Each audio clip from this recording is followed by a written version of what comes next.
नितीन बापू देशमुख जे आहेत ते दररोज सकाळी तुम्हाला कुठेही भेटोत अथवा न भेटोत पण ते वॉकिंग ट्रॅकवर भेटणार, कारण फिटनेसचं महत्त्व ते जाणून आहेत. त्यामुळे नितीन बापूजी प्राईम टाईम महाराष्ट्रामध्ये तुमचं आधी मी मनापासून स्वागत करतो. नमस्कार. पण मला ना म्हणजे आपल्या सगळ्या राजकीय चर्चांना सुरुवात करण्याच्या आधी हे जे फिटनेसचं महत्त्व आहे ना, तुम्ही मला आता मगाशी बोलता बोलता म्हणलात 8 किलोमीटर मी चालतोच, हे महत्त्व काय? असं आहे, शरीरच संपत्ती आहे. बरोबर. आपल्याजवळ किती संपत्ती आहे, किती राजकीय आपण वरच्या स्थळावर गेलो, पण जेव्हा शरीर एखादं आपलं खराब झालं, साथ दिली नाही, तर ती संपत्ती कामा पडत नाही, राजकारणही कामा पडत नाही. बरोबर. म्हणून राजकारण करण्यासाठी आपण शरीर आपलं फिट असलं पाहिजे. लोकांचे 2 कामं करण्यासाठी आपण फिजिकल फिट असलं पाहिजे. म्हणून शरीरासाठी 1-1.5 घंटा सकाळी दिला पाहिजे. त्यासाठी आम्ही रोज सकाळी वॉकिंग करतो. भारतीय जनता पार्टीला ह्या ठिकाणी कोणत्याच परिस्थितीत स्पष्ट बहुमत मिळणार नाही. जोपर्यंत ह्या ठिकाणची शिवसेना निर्णायक राहील आणि शिवसेना शिवाय कोणी ह्या ठिकाणी सत्ता स्थापन करू शकणार नाही. म्हणून हा शेतकरी भूमिहीन झाला की तो शहरात कामाला येईल, मग त्याचं हिंदुत्व जागृत होईल आणि ते आम्हाला मतदान करतील, अशी धारणा भाजपचा दूरदृष्टिकोन आहे. भाजपने शेतकरी भूमिहीन बेघर करायचा आहे, म्हणजे तो हिंदुत्वाच्या नावावर आपल्याला मतदान मागेल, तो रस्त्यावर कोणी आपल्या विरोधात उतरणार नाही. भारतीय जनता पार्टी ही एक मध्यमवर्गीय कुटुंबाची पार्टी नाही, शेतकऱ्याची पार्टी नाही, ही बनियाची पार्टी आहे, ही मराठी माणसाची पार्टी नाही. ह्याच्यातनं सगळी सुटका झाली त्यांची. नाही, मला सांगा, तुम्हीच मला काढल्यानंतर मी कुठेही जायला मोकळा झालो. त्यांनी पक्षाच्या विचारधारेच्या विरोधात कर्तृत्व केलं, हो, म्हणून काँग्रेसने त्या ठिकाणी कारवाई केली. पण भाजपच्या लोकांनी पक्षाच्या विरोधात कर्तृत्व केलं, भाजपनं का कारवाई नाही केली? तो साहेबांकडून नेहमी बाळासाहेबांचं हिंदू सम्राटच नाव आहे. शिवसेना प्रमुख जब तक सूरज चांद रहेगा तब तक बाळासाहेब हिंदू हृदय सम्राट नाम आहे. तुम्ही आता परवाचा तुमचा व्हिडिओ खूप व्हायरल होतोय. तुम्ही म्हणलात की धनुष्यबाणाला एकतर मत देणं आणि त्यातून एकनाथ शिंदे म्हणजे ही कोंबडी आहे, ही कोंबडी कधी पण भाजप जेव्हा ठरवेल तेव्हा कापून टाकेल.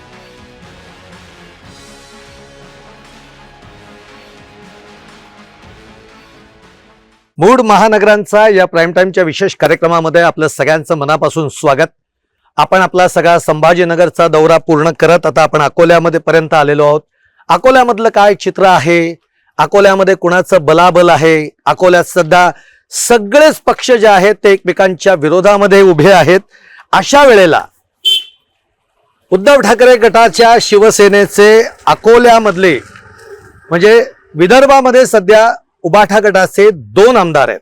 त्यातल्या आता नितीन बापू देशमुख हे नाव जरी आपल्याला ऐकलं तरी लगेच आपल्याला सगळं आठवतं तो गुवाहाटीचा प्रवास, जे 40 आमदार तिकडे गेले पण त्यातला एक आमदार जो सच्चा होता, ज्यानं या सगळ्या आमिषाला तो जो भुलला नाही आणि तिकडनं त्यांनी आपली सुटका करून घेतली आणि थेट मातोश्री गाठलं, ते नितीन बापू देशमुख आता आपल्या बरोबर आहेत.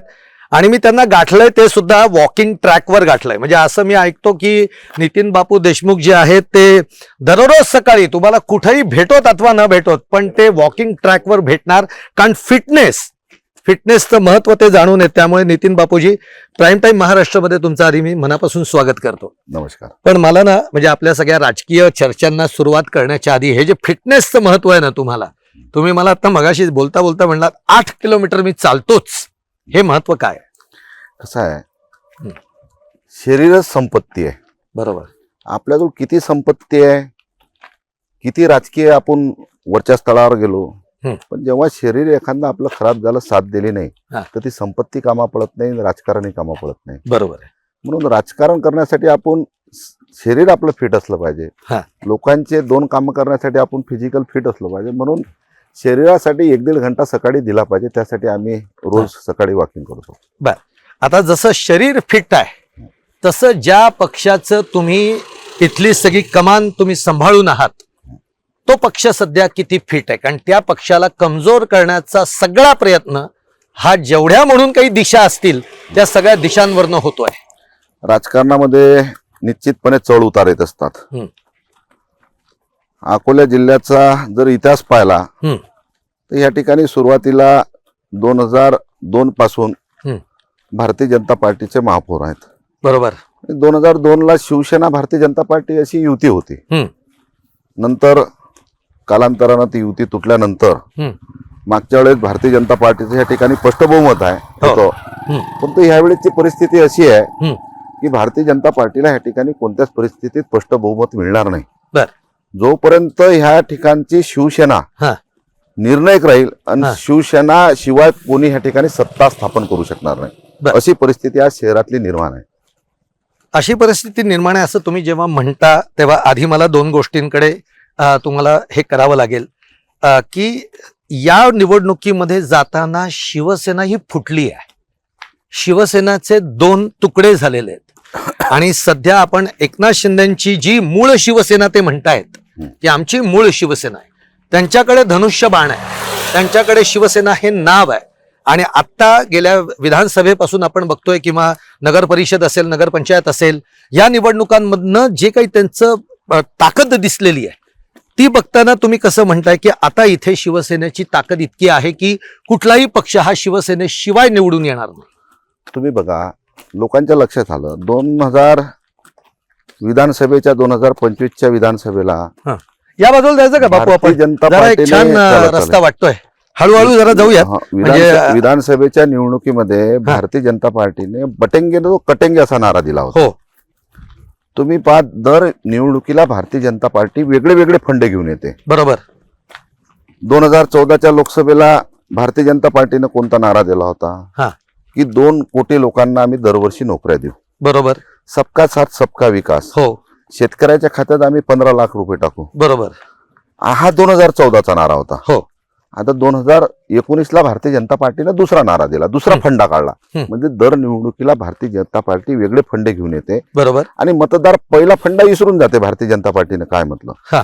मग 2019ला जे 2014ला मुद्दे भारतीय जनता पार्टीने घेतले ते मुद्दे 2019ला पुन्हा घेतले नाही. बर. पहा तुम्ही, सबका साथ सबका विकास 2014चा नारा आज भारतीय जनता पार्टी विसरूनच गेली. तो नारा आता राहिलाच नाही, शेतकऱ्याचा नाता राहिला नाही. मग 2019ला भारतीय जनता पार्टीनं दुसरा नारा दिला.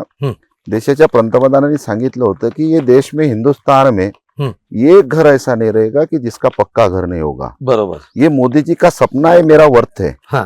हे देशाचे पंतप्रधान 2019च्या लोकसभेच्या निवडणुकीला बोलले होते. बर.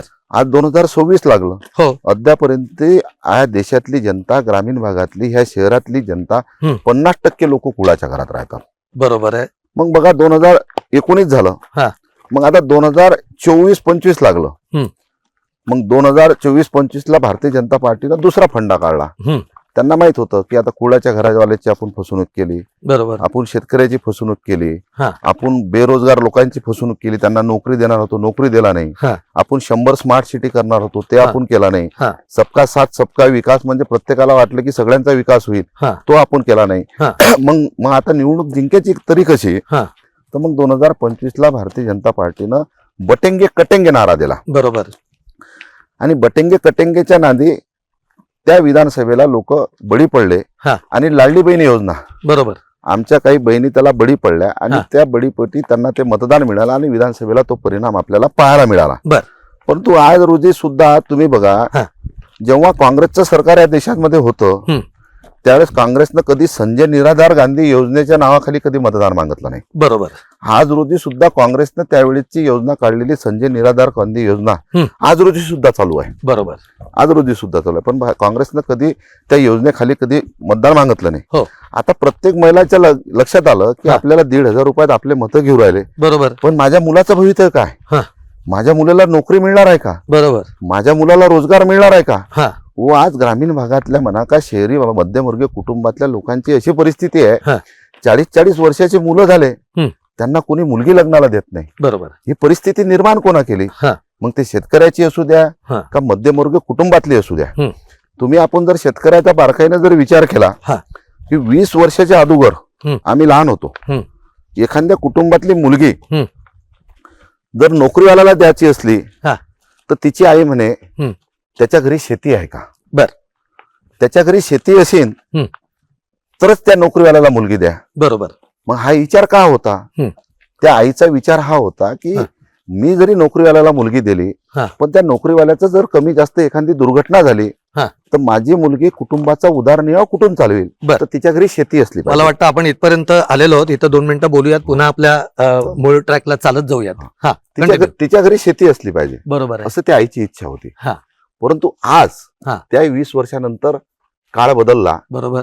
आणि आज 20 वर्षानंतर 50 एकरी शेती असली हा. तर त्या शेतकऱ्याच्या घरी कोणी मुलगी देत नाही. बरोबर आहे. मग ही परिस्थिती का निर्माण झाली? हा. जेव्हा नोकरी होती हा. तेव्हा शेती लोक मागत होते. हो. ही परिस्थिती भारतीय जनता पार्टीनं निर्माण केली. बर. कारण की 20 वर्षाच्या अगोदर 50 एकराचा शेतकरी हा. तो आज 20 वर्षानंतर अल्पभूधारक झाला.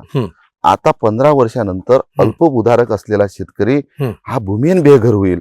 जेव्हा शेतकरी भूमिहीन बेघर होईल तेव्हा तो शेतकरी रस्त्यावर उतरणार नाही, कारण की त्याच्या घरी पण जमीनच तुम्ही राहणार असं नाही. जेव्हा म्हणताय तेव्हा आता काही शेतकऱ्यांशी जेव्हा बोललो, आज शेतकरी म्हणतायत की आमच्या खात्यावर 6,000 रुपये जमा होत आहेत. आज लाडकी बहीण योजनेच्या माध्यमातून 1,500 रुपयांचा आकडा जमा होतो आहे. हा, बोलतो ना तुम्हाला. हा. मग जेव्हा तो शेतकरी भूमिहीन बेघर होईल तेव्हा तो सोयाबीनले भाव मागणार नाही, बरोबर. कापसाले भाव मागणार नाही, हा. तो रस्त्यावर उतरणार नाही. मग जमीन धारक कोण होईल? तर हा. व्यापारी होईल. बरोबर. आणि व्यापाऱ्याच्या ताब्यात जेव्हा जमीन जाईल हा. तेव्हा तो व्यापारी सोयाबीनले भाव मागण्यासाठी रस्त्यावर उतरणार नाही. हा. त्याच्या वावरात 2 क्विंटल सोयाबीन झालं तर तो कागदोपत्री 10 क्विंटल दाखवते, कारण की बरोबर. त्याला इन्कम टॅक्स द्यायचा आहे. बरोबर आहे. म्हणून हा शेतकरी भूमिहीन झाला की तो शहरात कामाला येईल. मग त्याचं हिंदुत्व जागृत होईल आणि ते आम्हाला मतदान करतील, अशी धारणा भाजपचा दूरदृष्टिकोन आहे. हा. भाजपला शेतकरी भूमिहीन बेघर करायचा हा. आहे. म्हणजे तो हिंदुत्वाच्या नावावर आपल्याला मतदान मागेल, तो रस्त्यावर कोणी आपल्या विरोधात उतरणार नाही. अग्रीड. राहिला तुम्ही जो 1,500चा प्रश्न म्हणून राहिले, हा. अहो तुम्ही बघा 1,500 रुपयात काय होते आज? एखादी सर्वसामान्य महिला ती हा. बिमार पडली तर 1,500 रुपये तर डॉक्टरच घेते. बरोबर आहे. तुम्ही 1,500 रुपये देऊन त्या परिवाराचं मतदान घेऊन पण राहिले. आता ही जर तुलना करायची झाली, हा, आज 1,500 रुपये अगदी गावखेड्यातली जी महिला आहे तिच्यासाठी या 1,500चं मोल खूप आहे, हे तुम्ही मान्य कराल. आज काही ठिकाणी असं देखील आहे की त्या 1,500 छोटे छोटे व्यवसाय नाही, तिच्यासाठी तेवढ्या पुरतं महत्वाचं आहे. हा. परंतु जेव्हा त्या महिलांच्या लक्षात येईल की माझ्या मुलाचं काय भवितव्य, हा. हे आपले 1,500 रुपये घेऊन राहिले, आपलं मत घेऊन राहिले, सत्ताच बसू राहिले, हा. पण माझ्या परिवाराचं, माझ्या कुटुंबाचं काय? माझ्या मुलाला नोकरी आहे का? माझ्या मुलाला नोकरी आहे का? त्याला रोजगार आहे का? हे त्या महिलांच्या लक्षात येईल. त्या दिवशी त्या महिला यांना ह्या भावाला लाता मारते. मग आता तुम्ही मला सांगा की आताच वचननामा जाहीर झाला शिवसेना ठाकरे गटाचा, त्याच्यामध्ये मी मुंबईमधलं बोलतोय, मुंबईमध्ये त्यांनी असं म्हटलंय की ज्या घरकाम करणाऱ्या महिला आहेत त्यांना आम्ही 1,500 रुपये देऊ. म्हणजे तुम्ही त्याच वाटेवर आलात नाही, ज्या वाटेवर भाजप आहे. नाही, तसं म्हणता नाही. भाजपची हे वाट आणि हे वाट, मग ते 1,500 रुपये पुरतील का? शहरी एखाद्या ज्या 1,500 रुपये आम्ही ज्याला उद्धव साहेबांनी ज्या मुंबईसाठी 1,500 रुपये केले ते काम करणाऱ्या महिलांसाठी केले. काम करणारा, बरोबर, बिचारी घरकाम करते, तिच्याजवळ कोणत्या प्रकारची शेती नाही. मुंबई सारख्या ठिकाणी जे घरकाम करणारी जी महिला आहे तिच्याकडे शेती नाही आहे, ती काम करते, तिच्यासाठी ते 1,500 रुपये खूप झाले. पण हे यांनी जे योजना आणली हे कोणाला देऊ राहिले की आज त्या लोकांच्या परिवाराच्या लोकांना नोकरीची आवश्यकता आहे. बरोबर, त्यांना रोजगार, त्याच्या पिकाला भाव पाहिजे. बरोबर, आमच्या शेतकऱ्याच्या मालाला भाव पाहिजे. तुम्ही पहा, आमचा दृष्टिकोन वेगळा आहे, त्यांचा दृष्टिकोन वेगळा आहे. त्यांनी सिलेंडरचे भाव 2014ला काय होते? 400 रुपये होते, आज किती आहेत? 1,200 रुपये. आता हीच भाजप त्यावेळेस महंगाई बढी म्हणून मतदान मागितलं होतं. पेट्रोलचे भाव त्यावेळेस काय होते? आजची काय परिस्थिती आहे? भारतीय जनता पार्टी ही एक मध्यमवर्गीय कुटुंबाची पार्टी नाही, शेतकऱ्याची पार्टी नाही, ही बनियाची पार्टी आहे, ही मराठी माणसाची पार्टी नाही. म्हणून तुम्हाला सांगतो, हे संपूर्ण महाराष्ट्रातला मराठी माणूस आज राजसाहेब उद्धव साहेब दोघं एकत्र आल्यानं पूर्ण महाराष्ट्रातला मराठी माणूस एक झाला आणि त्याचे परिणाम त्याच्यावर येतोच. म्हणजे राज उद्धव एकत्र येण्याचे परिणाम काय होतील याच्यावर आपण येऊच्यात. पण मगाशी तुम्ही बोलताना काँग्रेसचा एक उल्लेख केला. आताच्या या महापालिकेचं चित्र आपण असं बघतोय, ज्या ठिकाणी काँग्रेसनी महाविकास आघाडी म्हणून एकत्र युती करायला जी पाहिजे होती ती अनेक ठिकाणी, म्हणजे अकोल्यातही नाही आहेत, अकोल्यातही सगळे पक्ष वेगळे लढत आहेत, पण ज्या मुंबई सारख्या ठिकाणी युती झाली असती तर जास्त चांगले रिझल्ट आले असते असं तिथले सर्वे सांगतायत. अशा स्थितीमध्ये काँग्रेस वेगळं का लढते? याच्या मागे काही वेगळी थिअरी आहे जी बोलली जाते? स्थानिक स्वराज्य संस्था आहे, प्रत्येक पक्षाला वाटते की आपल्या कार्यकर्त्याला आपण नेतृत्व करण्याची संधी दिली पाहिजे. आता युती केली तर अनेक ठिकाणी कार्यकर्ते नाराज होतात. ज्या ज्या ठिकाणी समीकरण बसलं, ज्या ज्या ठिकाणी आघाडी तयार झाली त्या त्या ठिकाणी स्थानिक पातळीच्या लोकांनी निर्णय घेऊन केला. हा. आम्ही इथं प्रयत्न केला. बरोबर. काँग्रेसच्या लोकांना वाटलं असेल कदाचित आपले कार्यकर्ते नाही सहमत होऊ शकत. आम्हाला वाटलं की आमच्या कार्यकर्त्याला न्याय मिळवू शकणार नाही, हा. म्हणून आम्ही आमच्या लेवलवर ह्या ठिकाणी स्वबळावर लढ्याचा निर्णय घेतला. हा.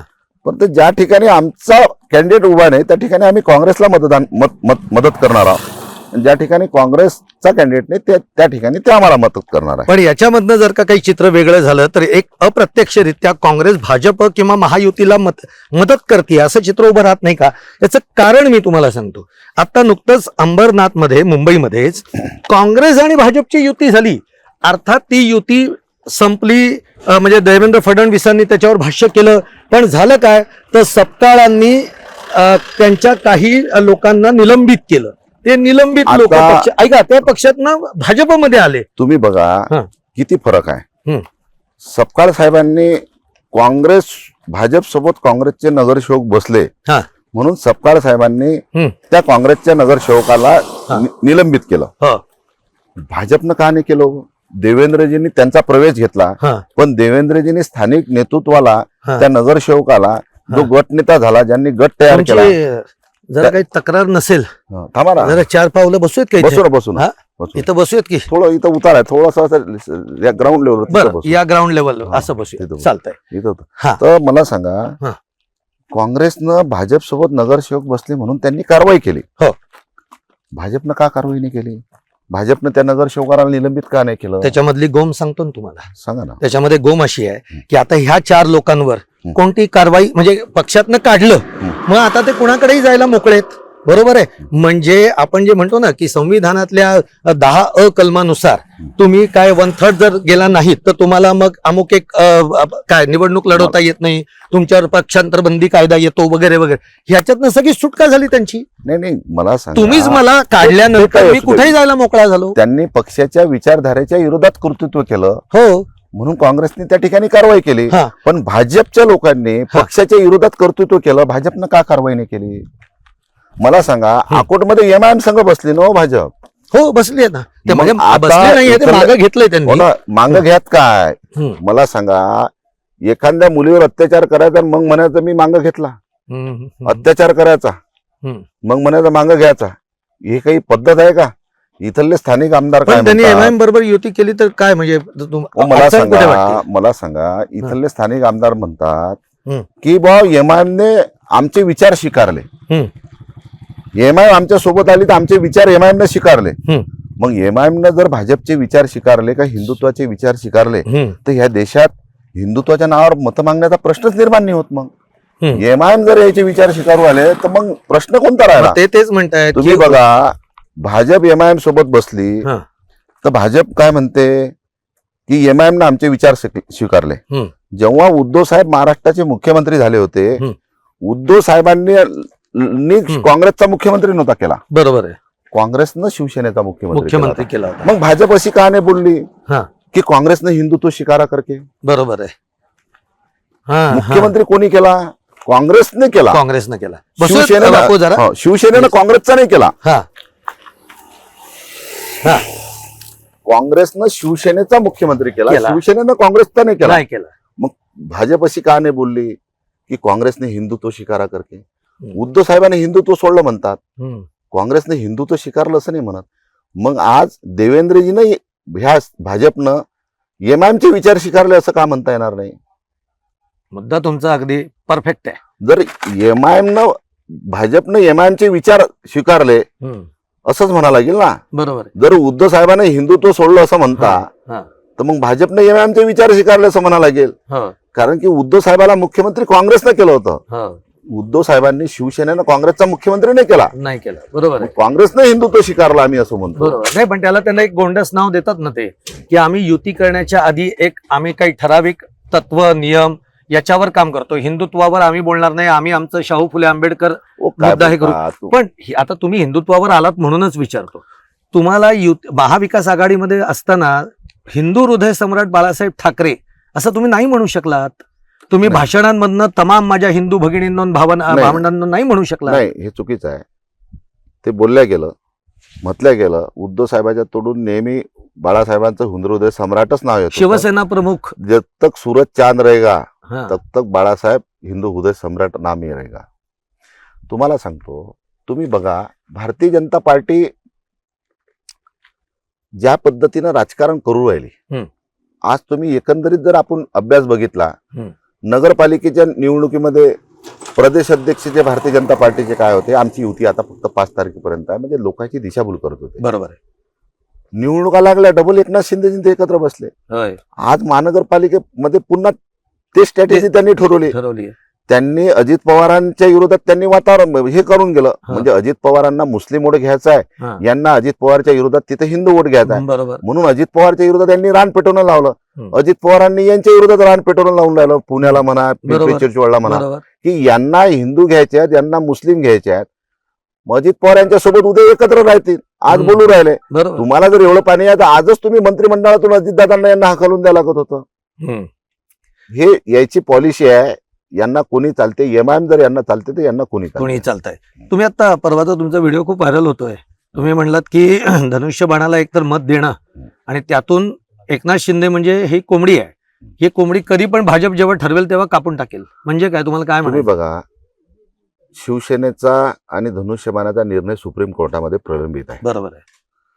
आता सुप्रीम कोर्टामध्ये एवढा उशीर लागणं निर्णयाला, म्हणजे त्यांच्या बाजूने निर्णय लागत नाही म्हणून तो विलंब करणं हा प्रकार चालू आहे. बरोबर. आता तो विलंब किती दिवस तरी चालायचा, 22 जानेवारीला निर्णय लागायचा. पण ज्या दिवशी भाजपला वाटलं की आज मला कोंबडी खायची आहे, त्या दिवशी त्या पक्षाचं आयुष्य खतम होऊन जाईल. कोर्टाचा निर्णय लागला. आता कोर्टाचा निर्णय म्हणजे मी भाजपच म्हणा लागेल. आज न्यायालय बी पूर्ण भाजपच्या ताब्यात आहे. जेव्हा भाजपला वाटेल की आता निर्णय द्या, त्या दिवशी न्याय मिळेल. न्याय चुकीचा देता येत नाही. न्याय चुकीचा देता येत नाही म्हणून न्याय उशिरा देणं चालू आहे. न्याय जर चुकीचा देता आला असता तर तो कधीचा झाला असता. न्यायालयाचा निर्णय योग्य होईल, तो चुकीचा देता येणार नाही म्हणून निर्णय उशिरा. तुम्हाला असं वाटतं की जो काही निर्णय भारतीय जनता पार्टीमुळे लेट चालू आहे. नाही, लेट होऊ देत, पण जेव्हा केव्हा तो येईल ते कोंबडी कापल्या जाईल. बिलकुल ती कोंबडी कापली जाईल 100%. म्हणून तुम्ही कोंबडी एवढं आयुष्य आहे. कोंबडीचं आयुष्य माहित पडेल का? आता रस्त्याने इथं कोंबडी चालली, तुम्हाला वाटलं आज नॉनव्हेज खायचं आहे, पकडली, खाल्ली, गेलं, बिचाराचं आयुष्य संपलं. तिलाही माहित नसते आपलं आयुष्य किती आहे. बरोबर. एकनाथजी शिंदेना बी माहित नाही की आपल्या पक्षाचं आयुष्य किती आहे. बरं, पण मग आतापर्यंत विधानसभेमध्ये, नगर परिषद, नगरपंचायत याच्यामध्ये जे शिवसेनेचं, एकनाथ शिंदेचं यश आपण बघितलं, त्याला काय म्हणाल तुम्ही? यश पराजय ठीक आहे, ते बाळासाहेबांच्या आजही लोक आम्ही बरेच ठिकाणी फिरतो तर लोकांना वाटतं की बरेच लोकांना कॅनव्हसिंग मध्ये आपण घरापर्यंत तिथं आपला उमेदवार पोहोचला नाही, ते लोक आजही बाळासाहेबांची शिवसेना धनुष्यबाणाला समजतात. शिवसेना धनुष्यबाण आहे. उमेदवार हा विधानसभेच्या निवडणुकीमध्ये हा उमेदवार प्रत्येक घरापर्यंत नाही पोहोचू शकत. 3 लाखाच्या जवळपास मतदार असते. मग 3 लाख मतदार झाला तर एवढ्या कुटुंबापर्यंत हा उमेदवार पोहोचू शकत नाही. मग ज्या ठिकाणी उमेदवार पोहोचला नाही, त्याला कॅनव्हसिंग मध्ये ज्या ठिकाणी उमेदवार कमजोर पडला त्या ठिकाणी जे उद्धव साहेबांना मतदार मानणारा मतदार असते त्यांना माहिती नसते की आपला उमेदवार ते धनुष्यबाण म्हणून बिचारे मारून टाकतात. पण आता नगरपालिकेची निवडणूक आहे, स्थानिक स्वराज्य संस्थेची, आणि स्थानिक स्वराज्य संस्थेच्या निवडणुकीमध्ये प्रत्येक ठिकाणी हा उमेदवार पोहोचू शकतो. बरोबर. आता याच्यात तुम्हाला परत त्याच्यात दिसेल. आता मुख्य मुद्द्याकडे येतो, ते म्हणजे राज ठाकरे, उद्धव ठाकरे. पण त्याच्या आधी थोडंसं आपल्या प्रेक्षकांसाठी ह्या सगळ्यांच्या 2022 मध्ये या सगळ्यांच्या जी काही फूट त्यांनी केली, या बरोबर तुम्ही गेलात, पण असं नेमकं काय झालं मध्ये? म्हणजे ते फार खुलासेवर समोर आलं नाही म्हणून विचार. नाही, बरोबर मी गेला नाही. गेलेला माणूस परत येत नाही. नेलेला माणूस परत येऊ शकते. ओके. जो स्वतःच्या सोयीच्छेने जातो तो परत येऊ शकत नाही. जो नेला गेला तो परत येऊ शकते. परंतु त्याच्यामध्ये अनेक लोक नेल्या गेले, नंतर पण ते बळी पडले. अच्छा. त्यांना वाटलं शिन कदाचित त्या पिरियडला आता आपण तिकून तर संपलो, आता इकून कशाला संपून जायचं. शेवटी आता राहून जा, पैशाच्या बळी पडून गेले. त्यानंतर माझ्या पूर्ण मुलाखती त्यावेळेस आल्या, सगळं वस्तुस्थिती सांगितली, कसे कसे किस्से झाले. बरोबर. ठीक आहे, आता आपण राज ठाकरेंच्या मुद्द्याकडे येऊ. ते जरा आपण पुन्हा चालत तिथपर्यंत बोलू. शेवटचाच मुद्दा आहे आपला की आता राज उद्धव एकत्र येत आहेत आणि जवळपास 1919 वर्षानंतर दोघांची युती होतीये, ती राजकीय होतीये. कसं बघताय या युतीकडे आणि याच्याने आता खरंच ताकद वाढली का? म्हणजे मराठी माणसाच्या मुद्द्यासाठी म्हणून जेव्हा दोघं एकत्र येतात तेव्हा ही ताकद कशी वाटते? निश्चितपणे तुम्हाला सांगतो, हं. पहिली गोष्ट, पाण्यात काठी मारल्यानं पाणी कधी वेगळं वळत नसते. हं. जरी कालांतरानं काही दिवस वेगळे वेगळे ठिकाणी भाऊ राहत असतील, हं. परंतु ते एकत्र येत असतात हा. आणि एकत्र काही काही कारणानं येत असतात. हं. आज जेव्हा उद्धव साहेबांना वाटलं, जेव्हा राजसाहेबांना वाटलं हं. की भारतीय जनता पार्टी मराठी माणसावर अन्याय करू राहिली हं. आणि आज ह्या मराठी माणसाच्या एकत्रीकरणासाठी आपण एकत्र आलो पाहिजे. हं. आज जर आपण एकत्र नाही आलो हं. तर ह्या महाराष्ट्रातल्या मराठी माणसाचं कसं होईल? बरोबर. ह्या मुंबईतल्या मराठी माणसाचं कसं होईल? ज्या बाळासाहेबांनी मराठी माणसासाठी शिवसेना उभी केली, हा. मराठी माणूस हा नोकरीत त्यावेळेस लागला पाहिजे, तो हं. त्या ठिकाणचे त्याचे कामं झाले पाहिजेत. हं. म्हणून बाळासाहेबांनी जे चळवळ उभी केली, हं. त्या चळवळीच्या आज खऱ्या अर्थानं आपण एकत्र आलो पाहिजे, नाही तर ती चळवळ संपुष्टात जाईल. बरोबर. म्हणून मराठी माणसासाठी दोन भाऊ एकत्र आल्यानं निश्चितपणे हा. ह्या महाराष्ट्रात हा. तुम्हाला कालांतरानं आजच्या निवडणुकीमध्ये एवढा परिणाम इकडे तरी नाही कमी दिसला, हा. तरी फरक तर तुम्हाला जाणवेल, हा. पण कालांतरानं याचा खूप परिणाम भोगेल. येणाऱ्या विधानसभेमध्ये त्याचे खूप परिणाम दिसतील आणि खूप त्याचा दोघं भाऊ एकत्र आल्यानं खूप फायदा होईल. हा. आणि मुंबईतला मराठी माणूस, हा. तुम्हाला सांगतो, एखादा जरी शिंदे गटासंघ कोणी मराठी नगरसेवक असेल, उमेदवार असेल, हं. पण तिथला मराठी माणूस त्याच्या पाठीशी उभे राहणार नाही. हा. कारण की एकनाथजी शिंदेनं उभा केलेला जो मराठी माणूस आहे, हा. तो त्या मराठी विचाराचा राहिलेला नाही. बर. तो कुठेतरी अमराठी माणसाच्या बळी पडेल आणि अमराठीच्या दावणीला त्याला बांधा लागेल. हा. म्हणून तिथला मराठी माणूस पूर्ण 100% शिवसेनेच्या पाठीशी उभा राहील, ओके. उद्धव साहेबाच्या.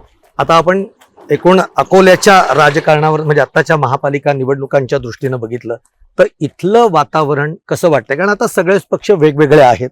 एकीकडे 2 शिवसेनांमध्ये स्पर्धा आहे, दुसरीकडे बलाढ्य भाजप आहे आणि जो तुमचा काँग्रेस आहे तो तुमच्या बरोबर आता सोबत नाहीये. पुढे तो सोबत कदाचित येऊ शकेल, पण चित्र काय आहे? निश्चितपणे तुम्हाला सांगतो, ह्या ठिकाणी भारतीय जनता पार्टीला कोणत्याच परिस्थितीत स्पष्ट बहुमत मिळू शकत नाही. बर. कारण की हे जे स्थानिक भाजप आहे, नेमकं यांनी केलं तरी काय इथं? हं. हं. तुम्ही सांगा, ही स्थानिक स्वराज्य संस्था आहे. बरोबर. या स्थानिक स्वराज्य संस्थेच्या नावावर तुम्ही कोणाच्या नावावर मतं मागता? हं. निवडणुका आपल्या घटनेमध्ये ग्रामपंचायत ऍक्ट, नगरपालिका ऍक्ट, हं. म्हणजे लोकशाहीला वेगळे वेगळे अधिकार दिलेले आहेत. ग्रामपंचायतच्या लोकांना वेगळे अधिकार, नगरपालिकेच्या लोकांना वेगळे अधिकार. आता एखाद्या वार्डामध्ये, प्रभागामध्ये नालीचा प्रश्न आहे, रस्त्याचा प्रश्न आहे, हं. हे प्रश्न का मोदीजी सॉल्व्ह करतील इथं? बरोबर आहे. हे स्थानिक लोकांना, इथं लोकांनी नेतृत्व दिल्यावर हा. इथं केलं तरी काय? हा. या ठिकाणी अनेक प्रश्न, हा. रस्त्याचे प्रश्न आहेत, हा. अनेक प्रलंबित आहे. हा. तुम्ही पहा, अनेक रस्ते खराब झालेले आहे, पण हा. रस्ते या स्थानिक लोकांनी कुठे बांधले? बरोबर. ज्या ठिकाणी वस्ती नाही आहे, बरोबर. त्या अन्नपूर्णस माता मंदिर आहे जुन्या शहराच्या त्या साईडला, हा. कदाचित तुम्ही गेले तर जा, बर. तुम्ही जाऊन बघा. मी जर खोटं बोलत असेल तर तुम्ही प्रत्यक्ष पाहून या. बर. अन्नपूर्णस माताचं मंदिर आहे, त्या साईडला पूर्ण जमीन आहे. हा. त्या जमिनीमध्ये करोडो रुपयाचे काँग्रेसचे रस्ते केलेले आहेत. तिथे एक वस्ती सुद्धा नाही, घर सुद्धा नाही. बर. मग ते काँग्रेसचे रस्ते यांनी कशासाठी तरी केले? हं. ते रस्ते याच्यासाठी केले की यांचे तर ती लेआउट आहे, हा. आपल्या लेआउटचा भविष्यात भाव वाढले पाहिजेत, हा. म्हणून यांनी त्या ठिकाणी रस्ते केले. बर. म्हणजे ज्या लोकांनी तुम्हाला नगरपालिकेला निवडून दिलं, हा. तुम्हाला लोकप्रतिनिधी केलं, हं. त्या ठिकाणी तुम्ही रस्ते केले ना, हा. आणि आपल्या जे प्रॉपर्टी आहेत, आपल्या हा. ज्या शेती आहेत, त्या थांबूयात आपण शेतीची, इथंच. त्या लेआउटची, त्या भूखंडाचे भाव वाढले पाहिजे, म्हणून तुम्ही करोडो रुपयाचे रस्ते तिथं करता हो, बरोबर. ज्या ठिकाणी वस्तीच नाही. मग हे याचे परिणाम यांना भोगायला लागले. आणि शहरात एखाद्या ठिकाणचा रस्ता झाला हा. म्हणजे मूलभूत सुविधा झाल्या असं म्हणता म्हणता येणार येत नाही. ह्या शहरात अकोला शहरामध्ये अक्षरशः मुली अति असुरक्षित आहे. बर. ह्या शहरामध्ये अनेक कॉलेज समोर, मग ट्युशनला घरून जेव्हा मुलगी जातात, ट्युशनला जातात, कॉलेजमध्ये जातात, शाळेत जातात, हं. त्या शाळेच्या बाहेर अनेक टपोरी मुलं त्या मुलींची छेडखानी करतात. बर. अकोला शहर हं. हे शिक्षणाचं हब झालेलं आहे. बरोबर आहे. म्हणजे बरोबर. अमरावती जिल्ह्याचे विद्यार्थी या ठिकाणी शिक्षणासाठी येतात, वाशिम जिल्ह्याचे, बुलढाणा जिल्ह्याचे, यवतमाळ जिल्ह्याचे. आता मला सांगा, इथली जर शहरातली मुलगा जर असुरक्षित आहे, तर ग्रामीण भागातले जेव्हा मुला मुली इथं शिक्षणासाठी येतात त्यांच्या पाठीशी कोण आहे? बरोबर. तिला तर आजच्या टाइमला बिचारीला भूक लागली तर बाहेर जावं लागेल, हं. तिला कॉलेजला एकटीला जावं लागेल. पण ह्या शहरामध्ये 2002 पासून महानगरपालिका भाजपजवळ असल्यावर सुद्धा, इथले आमदार खासदार भाजपजवळ असल्याशिवाय माझी मुलगी घरातून निघलीवर कॉलेजला गेल्यावर ती सुरक्षित गेली पाहिजे, सुरक्षित आली पाहिजे. हे तर म्हणून पहिलं महानगरपालिकेची बस सेवा आहे का? नाही. बर तुम्ही लाडली बहीण योजना म्हणता, त्या लाडल्या बहिणीची मुलगी जेव्हा माझी कॉलेजला जाईल, जेव्हा रातच्या टाइमला ती बस स्टँडवर जाईल, तिला ट्युशनला जायचं असलं, आज अनेक ट्युशना सायंकाळी असतात, 9 वाजेपर्यंत चालतात. मग घरातून निघलेली माझी मुलगी सुरक्षित आहे का? ते सुरक्षित जाऊ शकते का? मग तिच्या सुरक्षेसाठी महानगरपालिकेची बस सेवा तरी इथं सुरू आहे का? वा, फार महत्वाचा मुद्दा खरं तर तुम्ही. ती बस सेवा कोणी मुंबईत बघा, उद्धव साहेबांच्या ताब्यात महानगरपालिका होती, तर मुंबईत बघा कशी बस सेवा आहे. बरोबर आहे. मग ह्या ठिकाणी तुम्ही बघा, ह्या ठिकाणी मला महानगरपालिकेचे एखादी आरोग्य सेवा दाखवा नगरपालिकेच्या माध्यमातून, की महानगरपालिकेचं भव्य दिव्य हॉस्पिटल ह्या ठिकाणी उभं आहे, एक तरी दाखवा. बघा मुंबईला महानगरपालिका शिवसेनेच्या ताब्यात होती, बस सेवा त्या ठिकाणी सुरू आहे, तिथं आरोग्याची सुविधा आहे. या ठिकाणी मला एक हॉस्पिटल दाखवा महानगरपालिकेचं. या ठिकाणी मला एक नगरपालिका दाखवा महानगरपालिकेची शाळा, की ज्या ठिकाणी गोरगरिबाचे शिकतील म्हणून. या ठिकाणी एक गार्डन दाखवा मला. मग भाजपनं केलं तरी काय? तुम्ही विकास का आले म्हणता? 1,500 रुपये दिले म्हणजे विकास झाले? मुलगी सुरक्षित आहे? या ठिकाणी तुम्हाला सांगतो, बुलढाणा जिल्ह्यातला अनेक हत्याकांड या ठिकाणी झाले, अनेक बलात्कार झाले. तुम्ही जर क्राईम मधून रिपोर्ट काढला तर तुम्हाला समजेल. या ठिकाणी 15 वर्षाचा एक विद्यार्थी बुलढाणा जिल्ह्याचा काही वर्षापूर्वी 2-2.5 वर्षापूर्वी शिक्षणासाठी आला होता. त्याची बहीण तो त्या ठिकाणी राहत होता. 15 वर्षाच्या मुलाला त्याची छोटी बहीण होती. बहिणीला भूक लागले म्हणून रातच्या 10च्या दरम्यान तो किराणा दुकानामध्ये जातो, की बहिणीला भूक लागली म्हणून. 10 म्हणजे काही जास्त काही मोठी सिटी नाही आहे, 10चा छोटा टाइम आहे. जवळपास 2 टपोरी मुलं वाढदिवस साजरा करत असताना एक टपोरी मुलगा दुसऱ्या टपोरी मुलाला म्हणते, तुला वाढदिवसाचं काय गिफ्ट पाहिजे? तो टपोरी मुलगा म्हणते, मला वाढदिवसाचं हा चाललेला मुलगा पाहिजे. आणि वाढदिवसाचं गिफ्ट म्हणून त्या मुलाची दिनदहाडे हत्या केल्या जाते.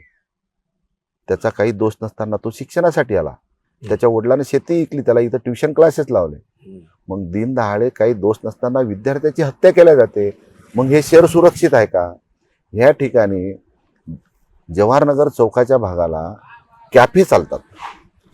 त्या कॅफेमध्ये अनेक मुला मुलींचं शोषण केल्या जाते. मग माझ्या ताब्यात महानगरपालिका आहे, मी भारतीय जनता पार्टीच्या ताब्यात महानगरपालिका आहे, आमदार आहे, खासदार आहे, महाराष्ट्रात सरकार आहे, केंद्रात सरकार आहे. मग इथली मुलगी सुरक्षित नाही, तिची छेडखानी केल्या जाते, तिचं शोषण केल्या जाते, दिनदहाडे तरुण विद्यार्थ्याची हत्या केल्या जाते. इथं बस सेवा नाही, इथं आरोग्य सेवा नाही. मग कोणता विकास आहे? भला भारतीय जनता पार्टीच्या नेत्यांना ह्या प्रश्नाचं उत्तर त्यांना मागा. खरं आहे. फार महत्वाच्या मुद्दे म्हणजे हे मला असं वाटतं शेवटचे 2 मिनिटं जे तुम्ही बोललात ते अंगावर काटा आणणार आहे.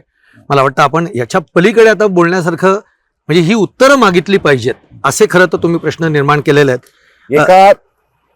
काही दिवसापूर्वी एका मुलीवर बलात्कार झाला. मग हिंदुत्ववादी संघटनेने ह्या ठिकाणी खूप मोठा मोर्चा काढायला पाहिजे. मग तो कोणत्या जातीचा आहे, कोणत्या घटकाचा आहे प्रश्न नाही आहे, कारण की जो बलात्कार करते तो राक्षस वृत्तीचा असतो. बरोबर. म्हणून एखाद्या मुलीवर बलात्कार होते, तिच्यासाठी हिंदू संघटना मोर्चा काढते, सगळे लोक सहभागी होतात. पण तुम्ही विचार केला का हो, ज्या मुलीवर बलात्कार झाला त्या मुलीचं घर आपण स्थलांतर सुरक्षित स्थळी नेलं का? ही जबाबदारी कोणाची? की ज्या ठिकाणी तिथं दहशतीचं वातावरण आहे ते सुरक्षित नाही, ते सुरक्षित स्थळी गेली पाहिजे. ही जबाबदारी कोणाची आहे? का फक्त तुम्ही पाहता अत्याचार झाला पाहिजे, बलात्कार झाला पाहिजे, अन्याय झाला पाहिजे, मग आम्हाला हिंदू म्हणून मतदान लोक मारतील? तुम्ही सुरक्षा कोणती देता? भारतीय जनता पार्टी लोकांना सुरक्षा कोणती देते? व्हॉट्सअपवर देते. भारतीय जनता पार्टीची सुरक्षा म्हणजे व्हॉट्सअपवर, भारतीय जनता पार्टीची सुरक्षा म्हणजे फेसबुकवर, भारतीय जनता पार्टीची संघटना म्हणजे फेसबुकवर. रस्त्यावर येऊन लोकांना सुरक्षा देणारी भारतीय जनता पार्टी नव्हे, रस्त्यावर येऊन सुरक्षा देणारी उद्धव साहेबाची, राजसाहेबाची शिवसेना. ठीक आहे, इथेच मी थांबतो. फक्त तुम्हाला म्हणून सांगतो, आम्ही पूर्ण गाडी घेऊन महाराष्ट्रभर फिरतोय. मूळ महानगरांचा असं एक सगळी पूर्ण गाडी आम्ही ब्रँडिंग केलेली आहे. त्या निमित्ताने अकोलामध्ये आलो. आता इथनं आम्ही नाशिक आणि असा सगळा दौरा करणार आहे. पण खरंच तुम्ही जे बोललात आणि इतका वेळ दिलात म्हणून मी तुम्हाला जॉगिंग ट्रॅकवरच पकडलेलं आहे. नाही, तुमचं आम्ही मनापासून अभिनंदन करतो, कारण की वास्तुस्थिती मीडियाच्या माध्यमातून जनतेसमोर गेली पाहिजे. आपण याला 4था आधारस्तंभ म्हणतो आणि ह्या आधारस्तंभाच्या मधून वास्तुस्थिती मीडियासमोर गेली पाहिजे. परंतु आज रोजी आम्हाला मीडियाबद्दलही दुःख वाटते हो. मीडिया तुमच्यासारखे मीडियावाले प्रामाणिक असतील, पण मीडियाचे मूळ मालक वास्तुस्थिती छापत नाहीत. वास्तुस्थिती जो पत्रकार असू द्या, मीडियावाला असू द्या, तो वास्तुस्थिती या कॅमेरामध्ये बुक करू आला, हं. घेऊ राहिला, बरं. पण मूळ मालक त्याचं प्रसार माध्यम करते का? बरं. करत नाही. मूळ मालकी सुद्धा दबावाला बळी पडू आला. म्हणून आज ही स्थिती आहे. जनतेसमोर वास्तुस्थिती प्रसार माध्यमातून समोर येत नाही, म्हणून ही आज परिस्थिती नाही. निश्चित तुम्ही जे म्हणलात की चौथा आधारस्तंभ आहे आणि तो त्या पद्धतीनेच निष्पक्ष काम करत राहील याची ग्वाही आम्ही तुम्हाला नक्की देतो. आणि तुम्ही वेळात वेळ काढलात त्याबद्दल मनापासून तुमचे आभार. जय महाराष्ट्र. धन्यवाद. जय महाराष्ट्र.